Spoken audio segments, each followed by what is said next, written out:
1er Jean chapitre 5, verset 4. 1er Jean chapitre 5, verset 4. Je lis.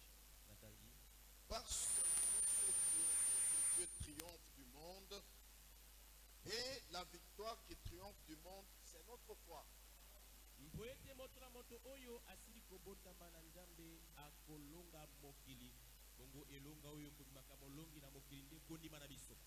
Amen. Amen. Que Dieu ajoute ses bénédictions à la lecture de sa parole. Asseyez-vous, je vous en prie. Aujourd'hui, par la grâce de Dieu,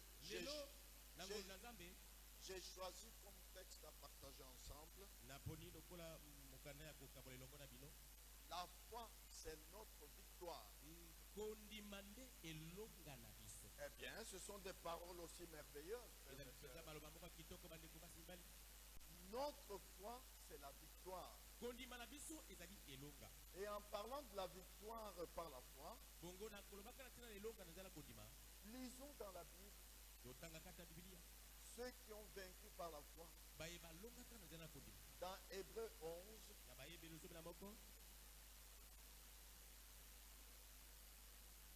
Hébreux chapitre 11,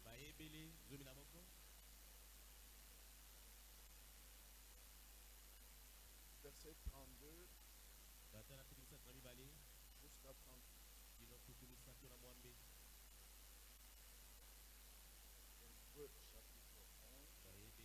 Hébreux chapitre 11. Voilà, j'y suis.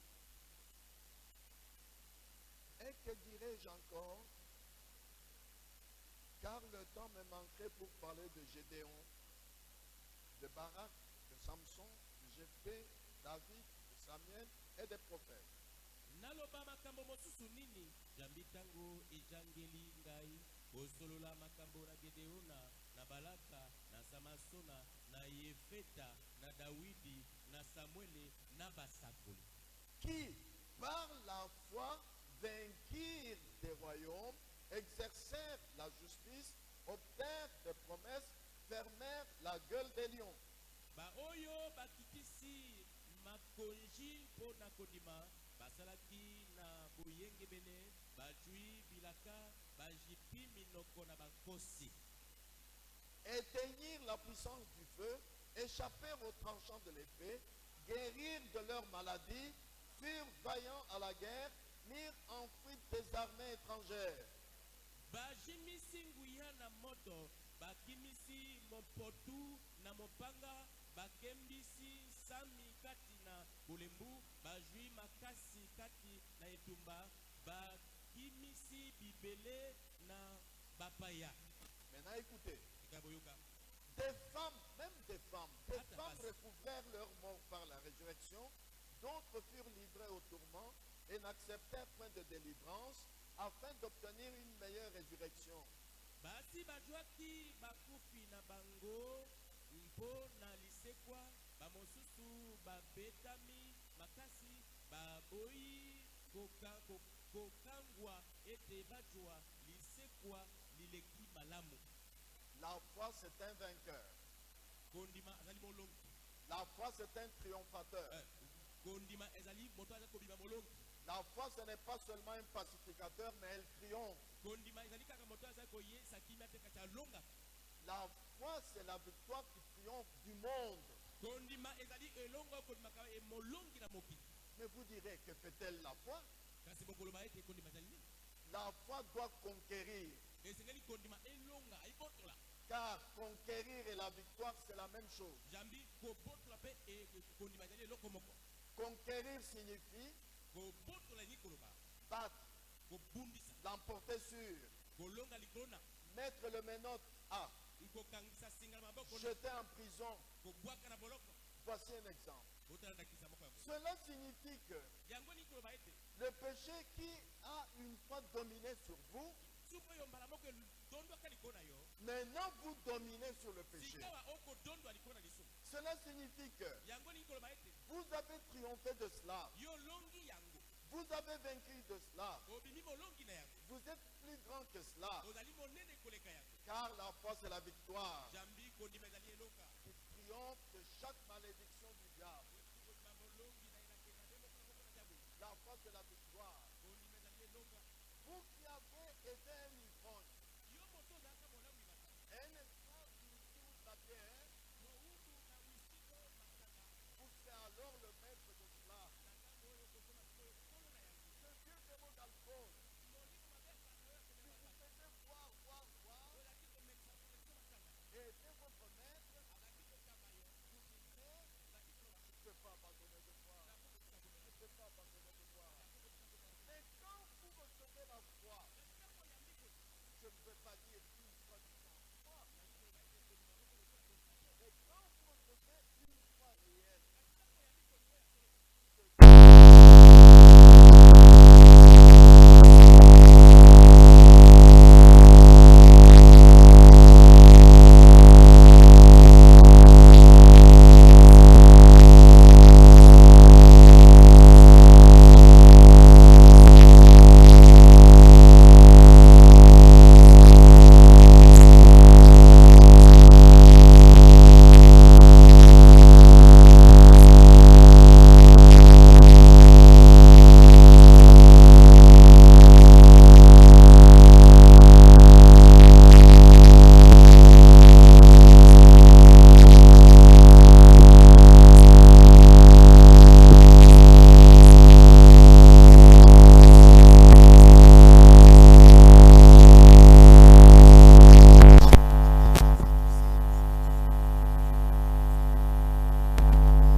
Le Seigneur connaît ceux qui lui appartiennent.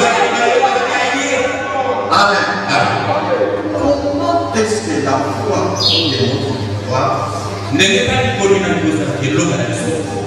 peut être renversée? Bien sûr que non.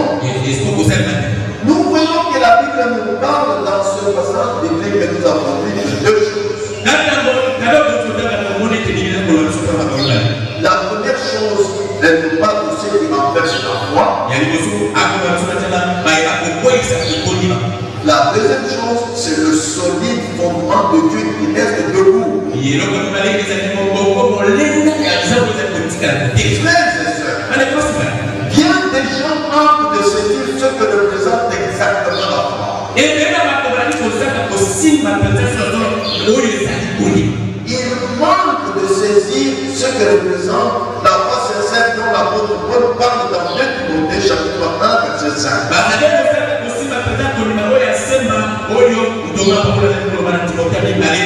Il n'y a pas plusieurs sortes de foi. Il n'y a qu'un seul Seigneur, une seule foi. Lisons 2 Timothée chapitre 1 verset 5. Gardant le souvenir de la foi sincère qui est en moi, qui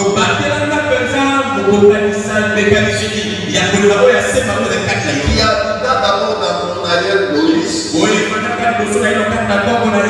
et dans ta mère Eunice, et qui, j'en suis persuadé, habite aussi en toi. Vous devez savoir sur quoi votre foi repose. Pas sur l'homme, ni sur votre théologie, pas sur le rituel de quelqu'un. Votre foi est bâtie sur la parole de Dieu. C'est là que la foi trouve son lieu de repos. Le solide fondement.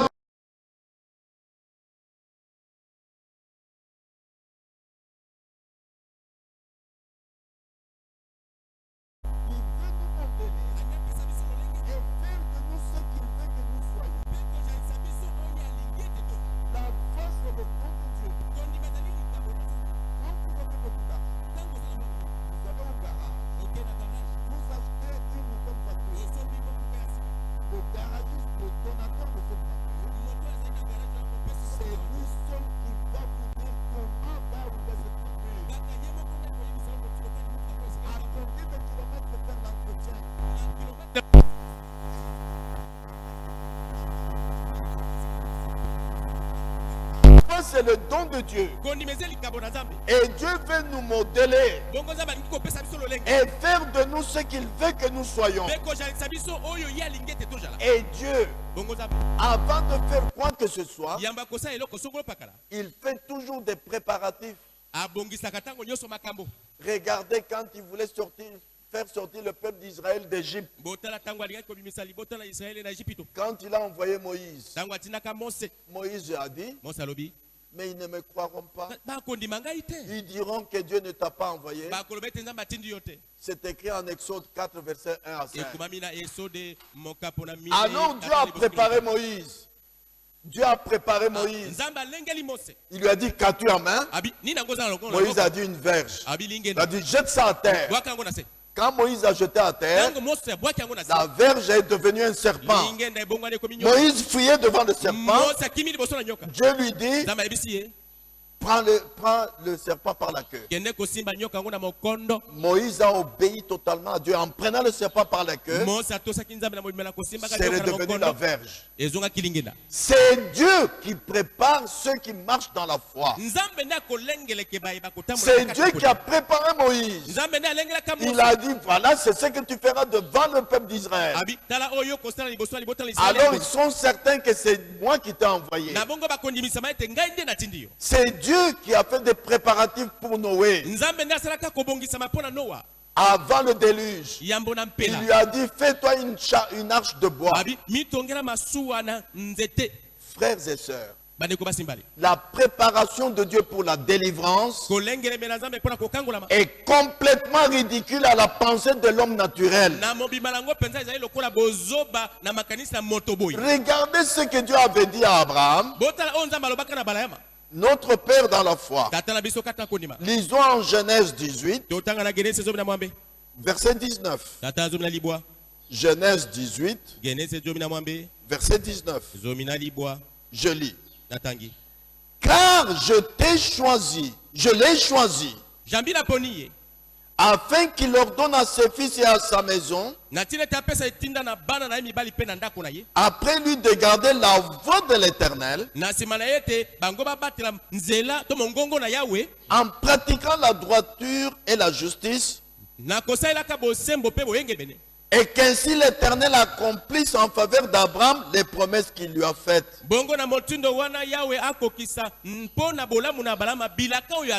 Voici la voie de l'Éternel qu'il a pourvue pour nous aujourd'hui.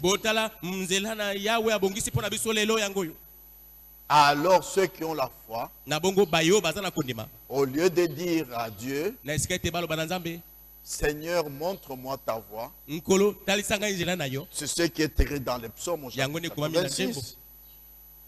Il n'y a rien du tout que l'on puisse faire en rapport avec le salut ou la guérison divine. Il s'agit de la foi de l'individu en Christ.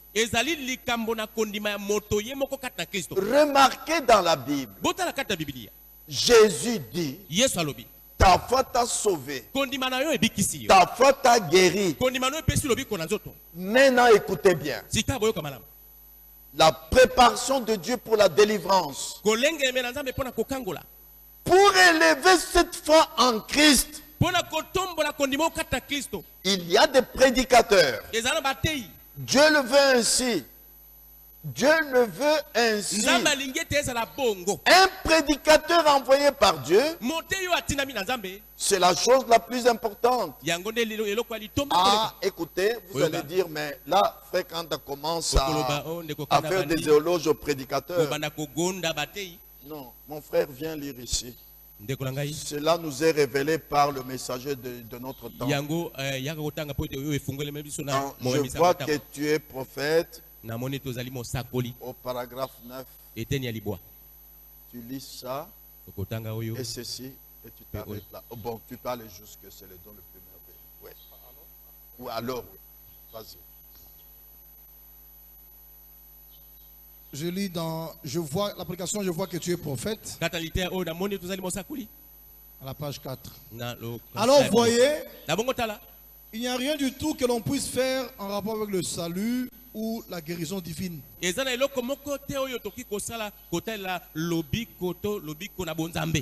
s'agit de la foi de l'individu en Christ.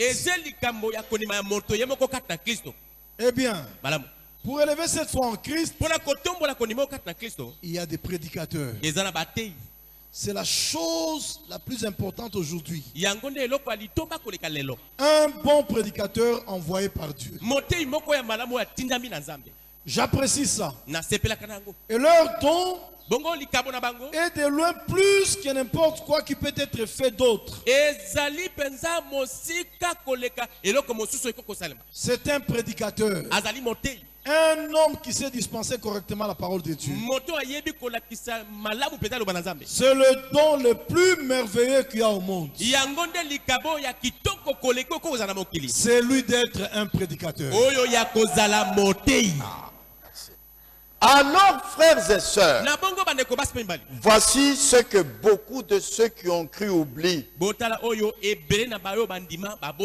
Ils disent, mais quand je crois, mais c'est terminé.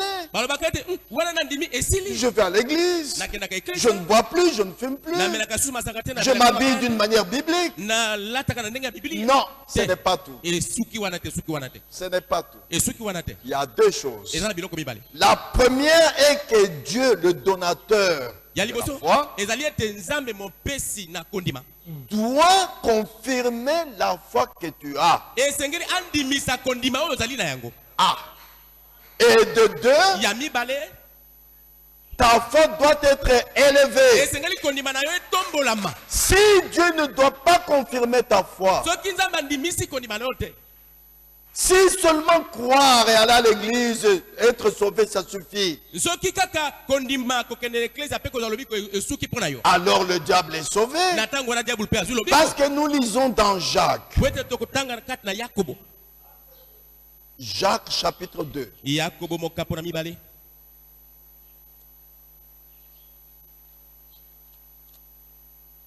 Jacques chapitre 2.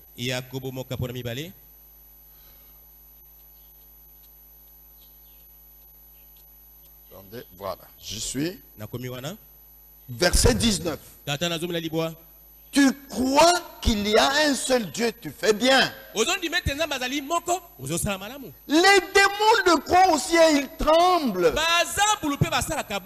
Si croire seulement ça suffit, alors les démons sont sauvés. Caïn est sauvé. Parce que Caïn est allé donner une offrande. Comme Abel est allé donner une offrande. Mais il nous est instruit que Dieu n'accepta pas l'offrande de Caïn. Il a accepté seulement l'offrande d'Abel. Je crois, je suis croyant. Il reste que Dieu confirme ta foi. Amen. Alléluia. Amen. Sinon Judas s'est sauvé. Parce qu'il croyait en Jésus-Christ. Il a suivi Jésus-Christ pendant 3 ans et demi. Mais la fin de sa vie, il est allé se suicider. Dieu n'a pas confirmé la foi de Judas. Voilà ce que beaucoup de ceux qui disent j'ai la foi oubliée. Et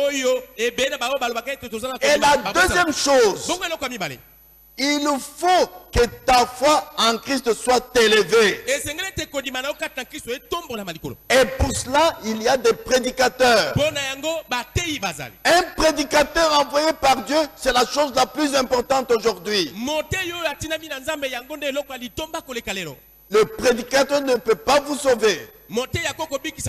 Mais Dieu a dit en Marc 16 verset 15 et 16,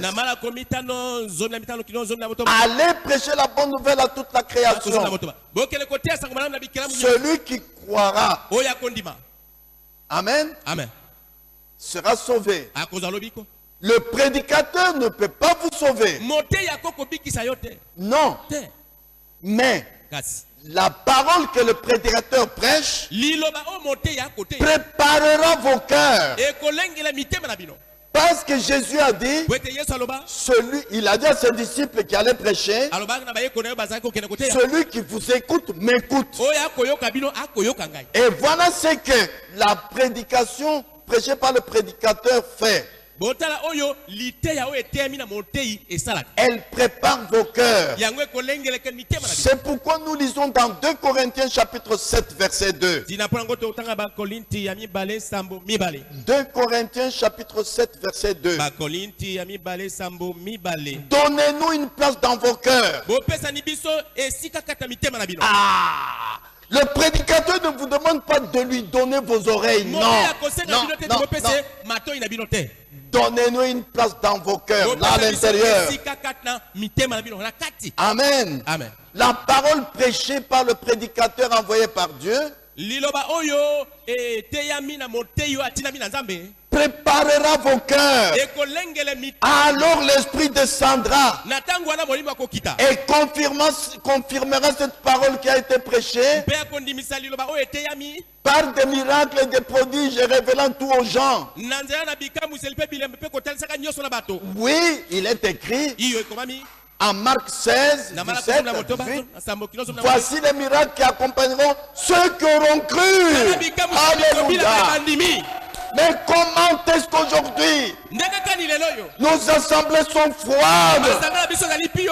Mais demandez-vous, où sont les miracles? Parce que regardez, si aujourd'hui tu pries devant un mort, il se met debout. l'homme de science le plus instruit dira ça c'est Dieu. Voilà comment le Saint-Esprit vient confirmer la foi que tu as. Que c'est Dieu qui te l'a donné. Par des miracles. Les gens du monde nous regardent. Vous dites que vous avez la parole de vérité. Que faites-vous plus que les méthodistes? Que faites-vous plus que les catholiques? La parole prêchée par le prédicateur qui est envoyé par Dieu préparera vos cœurs, pas vos têtes, vos cœurs. Alors le Saint-Esprit descendra et confirmera cette parole que vous avez entendue par des miracles, des prodiges, et révéla tout aux gens. Mais nous lisons dans Romains chapitre 10, verset 16. Mais tous n'ont pas obéi à la bonne nouvelle. Aussi Esaïe dit-il, Seigneur, qui a cru à notre prédication?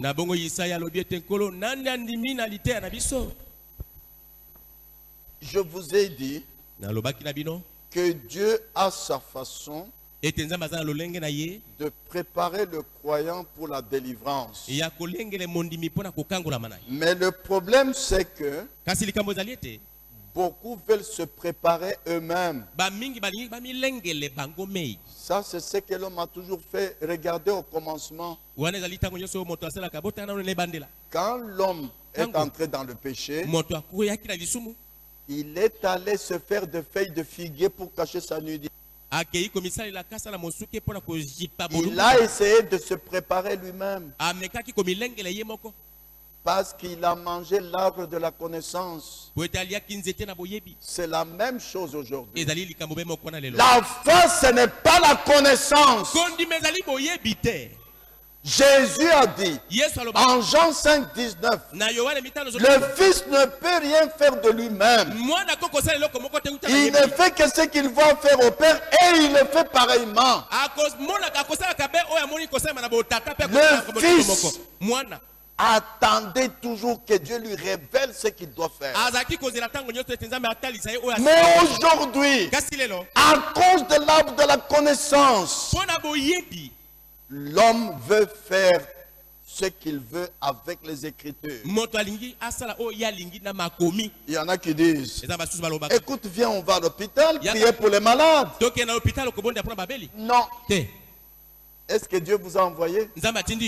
Non. Vous ne pouvez pas prendre une écriture en pratique par vous-même. Non.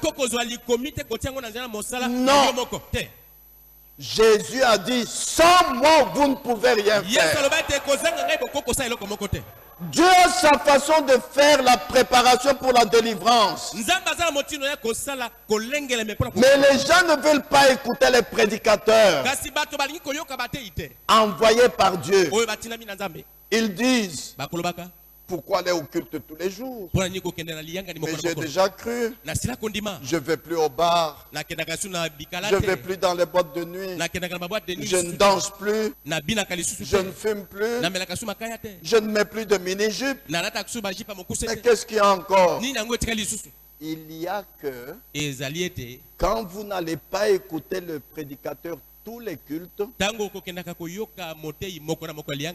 perdez la communion avec Dieu. Car il nous est enseigné dans la Bible, là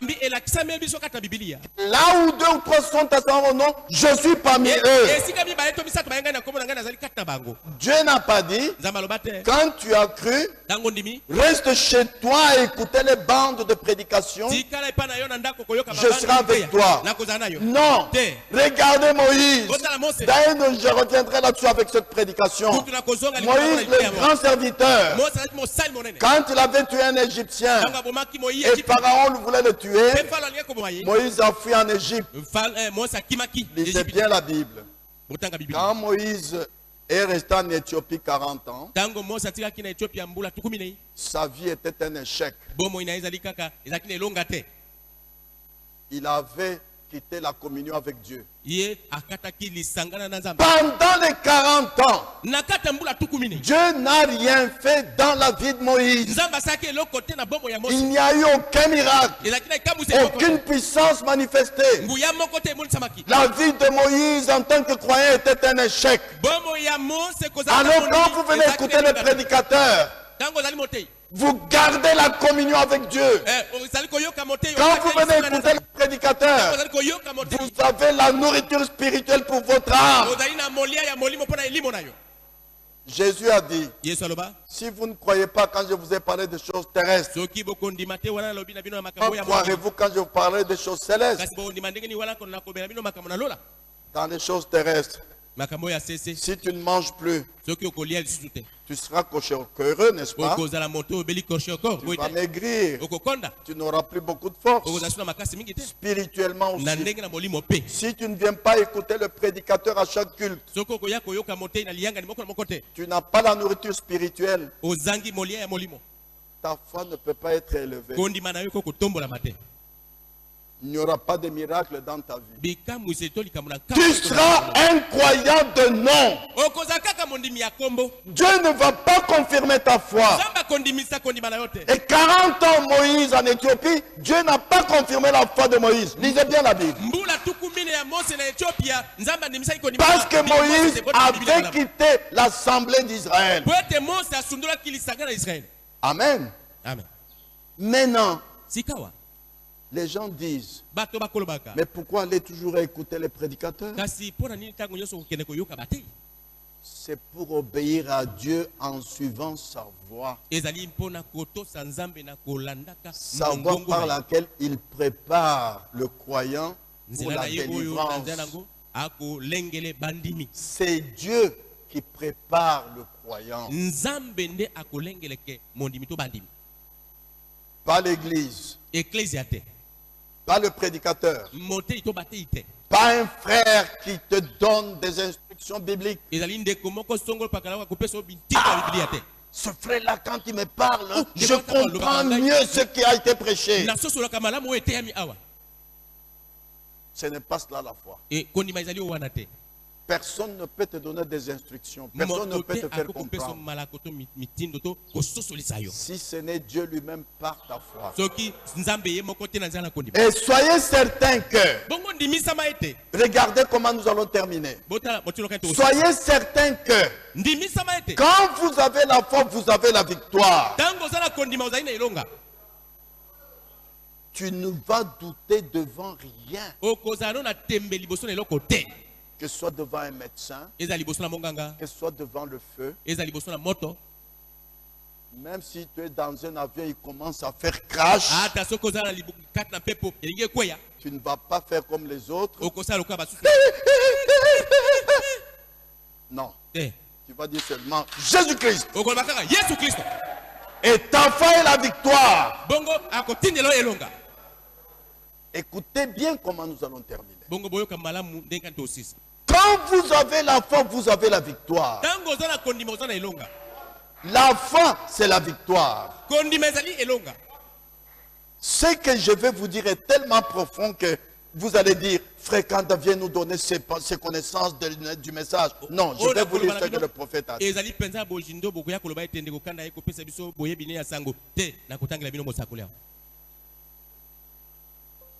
Qu'en est-il de Dieu? La foi, c'est la victoire qui triomphe du monde. Avalez cela et voyez ce qui arrive. C'est la confiance. Vous montrez combien vous avez confiance dans votre médecin. En prenant son médicament que vous ne connaissez pas. Vous montrez votre confiance au médecin. En vous soumettant à une opération. Quand vous avez un médecin, d'une manière charnelle, vous avez confiance totale en lui. Quand il vous dit, prenez ces comprimés pendant 1 an, vous allez lui dire, merci médecin, merci docteur. Amen. Amen. Mais aujourd'hui, je veux vous parler de Jésus-Christ médecin. On va voir si vous avez confiance totale en lui. Et quand votre médecin dans la chair vous dit, vous avez une appendicite, je dois vous opérer. Vous allez dire, oui docteur, quel jour dois-je venir? Mais quand Jésus-Christ, notre médecin, vous dit, je vais t'opérer, qu'est-ce que tu en dis? Écoutez. Quand on en vient à Christ, vous avez peur de le prendre au mot. Comment est-ce possible? La foi, c'est la victoire. Ce dont nous avons besoin ce soir, ici dans ce tabernacle, c'est de laisser le docteur Jésus venir. Écoutez bien. Et faire une opération de notre foi. Ah! Saviez-vous qu'on peut opérer la foi? Est-ce que vous le saviez? Eh bien, Dieu va vous le montrer aujourd'hui. Ah! Il vient et il fait l'opération de notre foi. Ah! Comment est-ce que Jésus opère la foi? Prenez la Bible. Dans Marc 5, verset 36. Il enlève ce qui ne doit pas être dans la foi. Comme il l'a fait ici. Dans Marc 5, verset 36. Je lis. Marc 5, verset 36. Mais Jésus, sans tenir compte de ses paroles, dit au chef de la synagogue, ne crains pas, crois seulement.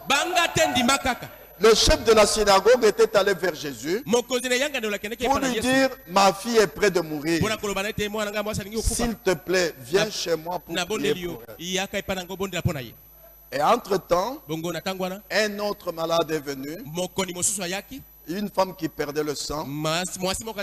Elle se disait dans son cœur, pas dans sa tête, dans son cœur, si je touchais seulement le vêtement de Jésus, je serais guéri. Et le temps que ça a pris, maintenant les gens de chez Jéraïus sont venus. N'importe plus le maître, ta fille est morte. Est-ce que la mort peut vaincre la foi? Non, c'est la foi qui doit vaincre la mort. Alors Jésus lui a dit, ce qui peut faire échouer ta foi, ne crains point, crois seulement.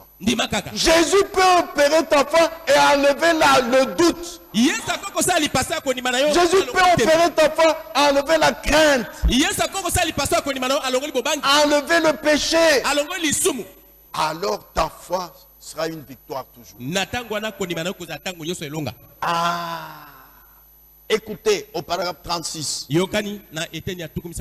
C'est que le prophète de notre temps nous dit.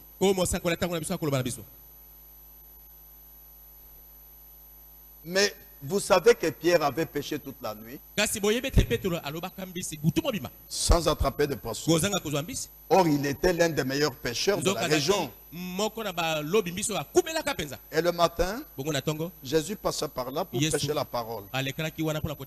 Quand il monta dans sa barque, il a prêché, c'est fini. Il a dit à Pierre, jette tes filets dans l'eau. Pierre lui a dit, Seigneur, j'ai péché toute la nuit. Je suis l'un des meilleurs pêcheurs de la région. Mais je n'ai rien attrapé. Sur ta parole, je vais jeter le filet. Maintenant, écoutez. Sur ta parole, Seigneur, je jetterai le filet. Car le chirurgien en chef l'a dit. Le médecin en chef l'a dit. Et ils prirent une très grande quantité de poissons au point que leur filet commencera à se rompre. Pourquoi? La foi c'est la victoire. Peut-être qu'il n'y avait même pas un seul poisson dans l'eau. Mais quand Dieu a fait la promesse, il créera les poissons et les mettra là. Comment pouvez-vous douter? Quand Jésus-Christ, le Fils du Dieu vivant, est présent ici maintenant. Maintenant, je veux que vous réfléchissiez là-dessus. Je veux que vous réfléchissiez là-dessus. Si vous avez un péché, s'il y a quelque chose qui ne va pas dans votre vie, je veux que vous y réfléchissiez. Il y a ceci, frères et sœurs. La Bible dit, tout est possible à celui qui croit. Parce que la foi est notre victoire devant n'importe quoi.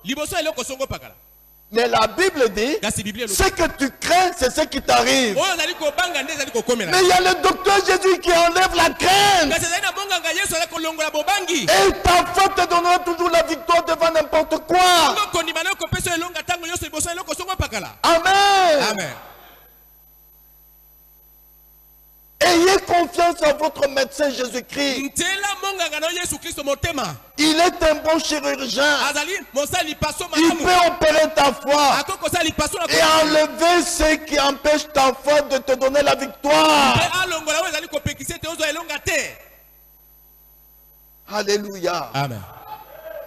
Y a-t-il quelque chose d'impossible à Dieu? Tout ce qu'il a dit dans la Bible, ne doutez pas, ne craignez pas. Mais attention, si vous avez des péchés, rappelez-vous frère Branham, le prophète de notre temps, quand il avait menti au téléphone, disant à sa femme, dis à celui qui me téléphone, dis-lui que je ne suis pas là. Il a péché, n'est-ce pas? Il a commis l'iniquité. Alors, quelques minutes plus tard, un autre coup de téléphone. Toujours son épouse qui lui dit, on t'appelle pour prier pour un malade. Il dit, oui, j'y vais. Dis-lui que j'y vais. Dès qu'il se met en route, le Saint-Esprit lui dit, hypocrite, Dieu n'est pas avec vous. Comment toi, croyant, avec un péché, ayant commis l'iniquité, tu peux prier?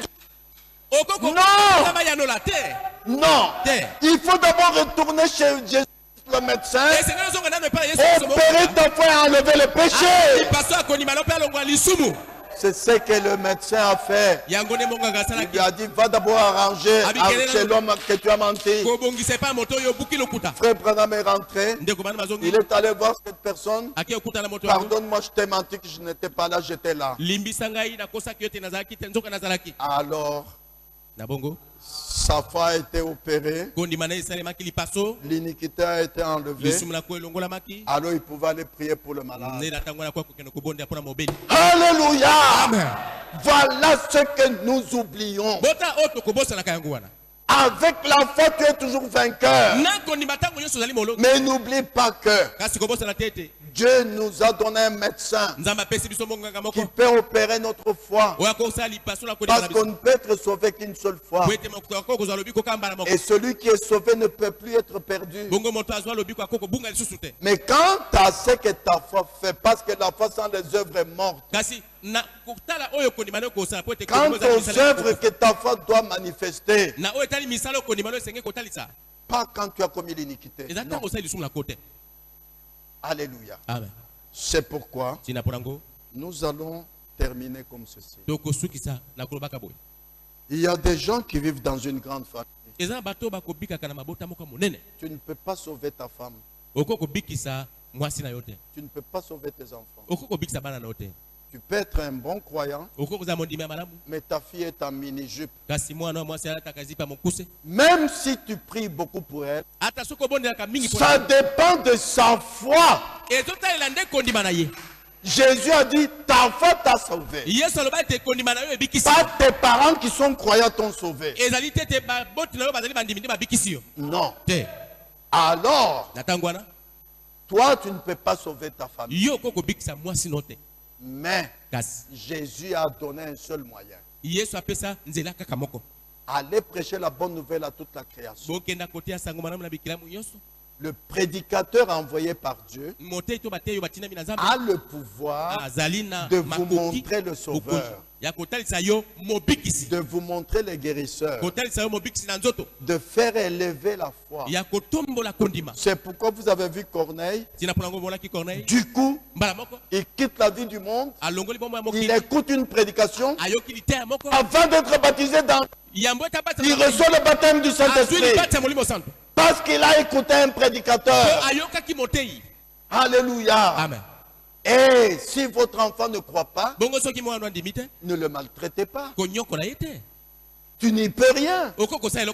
Le prédicateur, même s'il prie beaucoup pour vous, il ne peut pas vous sauver. Amen. Amen. Ce qu'il faut, c'est de prier Dieu en disant que ta volonté soit faite. Dieu connaît toutes choses. Mais nous terminons comme ceci. Souvent, vous pouvez trouver un frère qui a cru depuis 10 ans, mais il fume en cachette. Si un jour vous l'attrapez, vous direz, pardonne mon frère, je ne peux pas abandonner de fumer. J'ai tout fait, mais je ne peux pas. Pierre aussi avait tout fait toute la nuit. Il n'avait pas attrapé de poisson. Mais quand le grand médecin lui a dit, jette les filets dans l'eau, il a pris au mot et il a eu beaucoup de poissons. Toi aussi, tu ne peux pas abandonner de fumer. Tu ne peux pas abandonner de jouer aux cartes. Sœur, tu ne peux pas abandonner le maquillage. Tu n'y peux rien. Tu ne peux pas te sauver. L'église ne peut pas te sauver. Mais aujourd'hui, fais comme Pierre. Dis-le au médecin. Seigneur Jésus-Christ, j'ai une grande maladie. J'ai confiance en tant que médecin. Je ne peux pas abandonner le maquillage. Je viens vers toi. Que ta volonté soit faite. Levez-vous. Et que chacun prie en disant Jésus-Christ ce qui ne parvient pas à quitter pour ne plus vivre dans le péché. En disant Jésus-Christ, je te fais confiance. Fais de moi ce que tu veux. Prions tous ensemble. Prions.